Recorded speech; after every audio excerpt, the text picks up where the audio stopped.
God's Good Earth, or The Further Adventures of the Man in the Moon, or A Man Without Trousers.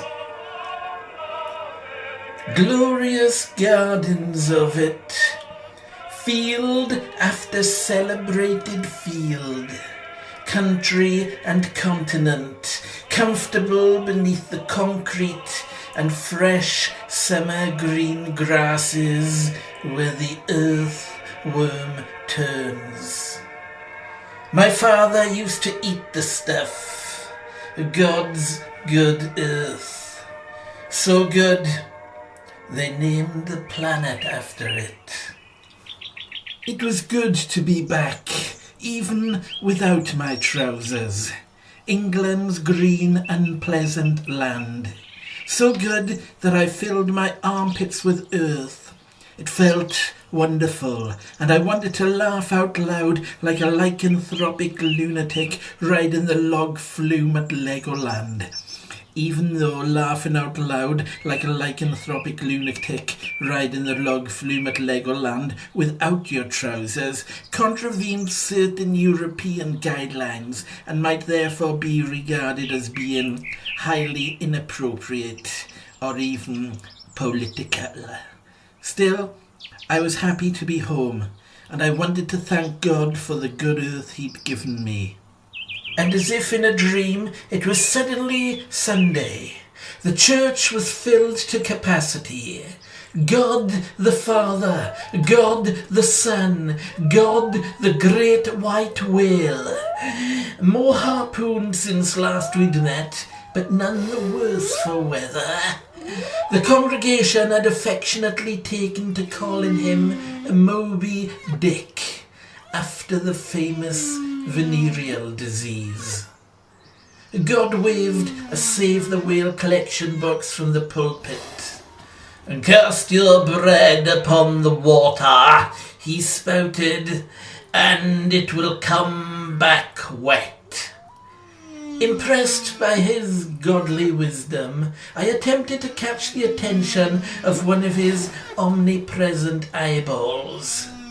"It is easier for a rich vegetarian to enter the burger kingdom of McDonald's than it is for a man without trousers to poke me in the blowhole with a rusty needle," he continued, ignoring my attempt to poke him in the blowhole with a rusty needle.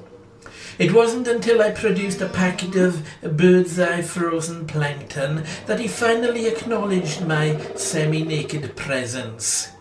He shook his collection box in my direction. "Save the whale," he said, an almighty grin upon his almighty face. "But I have no trousers," I said, indicating my southern extremities. Responding to this disclosure, the Lord waved a large crusty fin towards a notice board which had been nailed to a convenient choir boy. It read, "Dress smart. The management has the right to refuse entry to those without pockets." "Crucify him!" cried the congregation. But I only wanted to thank you for the good earth," I tried to explain, exposing my armpits. God laughed. It was a dark and somewhat ominous laugh. I began to consider the possibility that this might not be the actual forgiving God of love and good earth I believed him to be. This might in fact be the other God, the eye for an eye, vengeance is mine God of the Old Testicle. My suspicions were confirmed when he picked up a rock and threatened me with a biblical paraphrase. "Let those who are without glass houses throw the first stone." He threw the first stone. As if in a dream, I was knocked into next week. and into a general election which had been called for no particular reason. Jack the candidate was all right. He wore a venomous snakeskin suit and smiled whenever he broke wind. He was a popular man, or so he claimed, a man of the people. "I am not a politician," was his political mantra, for he knew that the voting public loved a politician who was not a politician. Jack was on the campaign trail. A multiracial mongrel cowered at his feet. The dog was noticeably uneasy.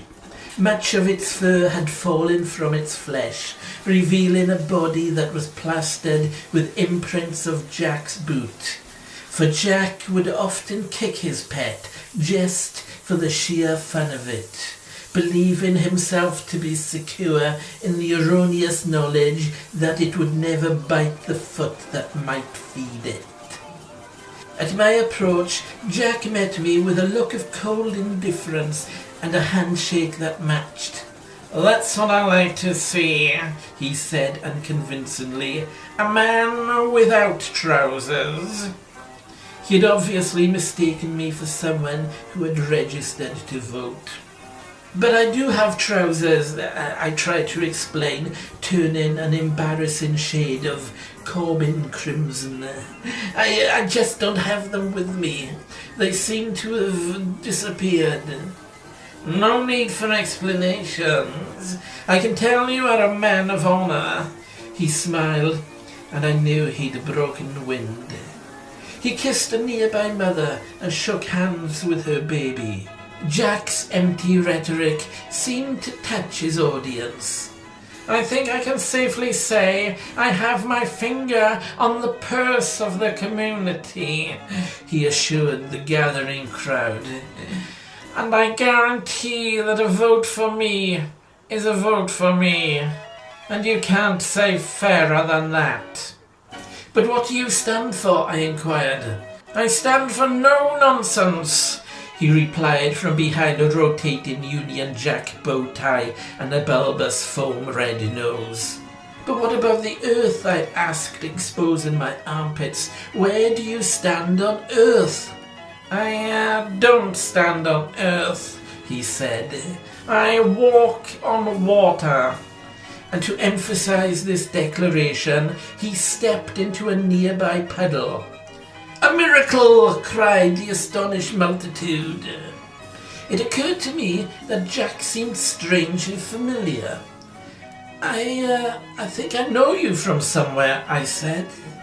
"I have been likened to the opposition," he replied, throwing me a copy of his manifesto. It was blank. But it says nothing," I challenged him. "I make no promises," he explained, "and that's a promise." I felt something move in my hand. I looked down and saw the manifesto fold in on itself. It grew smaller, solid and silver-coloured. The document had transformed into a shiny new sixpenny piece. I looked back at Jack the candidate, but like my trousers, he had gone, and so had his followers. As if in a dream, there was love in the air, and love for sale. Big Elizabeth II was a reigning yet redundant royal. She was a killer queen and a part-time Helen Mirren tribute band. And even though her facial countenance was that of an horrible anus, she still knew how to make her guardsmen stand to attention. "Hello, Big Liz, you old prostitute," I said greetingly as she enthusiastically shook me by the testicles. "I've got sixpence and I want the full works, if you know what I mean."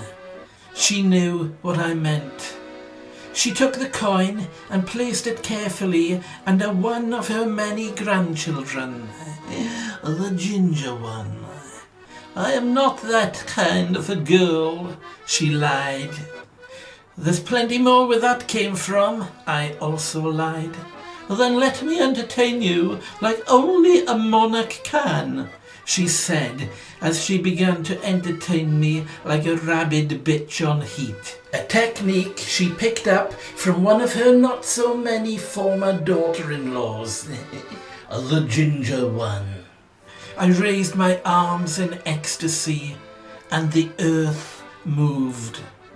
So this is love, I said. Time's up, announced Big Liz. Marry me, I said proposingly. But you've got no trousers, she replied disproposingly. Marry me and you'll want for nothing. I already have nothing. Another lie. Besides, I've always promised myself that I would never marry a man without trousers, and you are that man. But I have earth. I have God's good earth in my armpits. I felt beneath my arms, but the earth had gone. The earth has gone, I cried in astonishment and dismay. It was never there, laughed Big Liz. It didn't exist. In the words of Pope John Paul George and the other one, nothing is real. Nothing is real. You mean this is all some kind of a lucid nightmare? Am I dreaming all this? Is this a dream? Yes, this is a dream, she replied, but not yours. You and I and everyone else on this miserable world that you call God's good earth are just figments born from the imagination of a sleeping universe. My head began to swim and then began to sink. Nothing made sense. The prostitute queen became the politician became the god became trousers. They were my trousers, and they were green, and they were blue, and they were slowly floating upwards into a cold black sky, and they became a planet, my unreachable distant planet, and I was back on the moon. Man in the moon, or so it seemed. For the universe it slumbered still, and I am still a dream.